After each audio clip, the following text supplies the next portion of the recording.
আলহামদুলিল্লাহ, বাংলাদেশের মানুষ মুক্ত হয়েছে। ভোট দিয়ে তারেক রহমানকে ক্ষমতায় বসিয়েছে।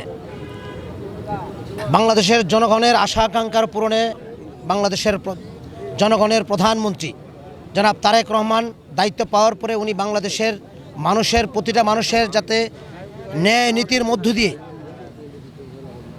তার যে রাইটস সেটা অর্জন করতে পারে সেজন্য উনি কাজ করছেন। তার ধারাবাহিকতা আমাকে দায়িত্ব দিয়েছেন আভ্যন্তরীণ নৌ পরিবহন মন্ত্রণালয় অধিদপ্তরে। এইখানে আমি ন্যায় নিষ্ঠার সাথে কাজ করার চেষ্টা করব ইনশাল্লাহ।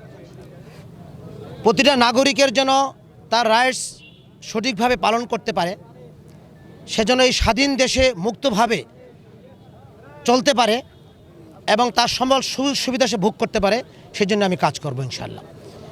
এই মন্ত্রণালয়ের আশা করি এই সেক্টরে যতগুলি মানুষ সম্পৃক্ত থাকবে সকলের জন্য সুন্দরভাবে কাজ করব, যেন মানুষ বলতে পারে যে এখানে তারেক রহমান সঠিক নেতৃত্ব দিয়েছেন, সেভাবে আমি কাজ করব ইনশাল্লাহ। আমি ঢাকা বিশ্ববিদ্যালয়ে পাবলিক অ্যাডমিনিস্ট্রেশন অনার্স মাস্টার্স করেছি। সব ধরনের অভিজ্ঞতা আমাদের রয়েছে। আমলারা আমাদের সাথে রয়েছেন, রাজনীতিবিদরাও আমাদের সাথে রয়েছেন।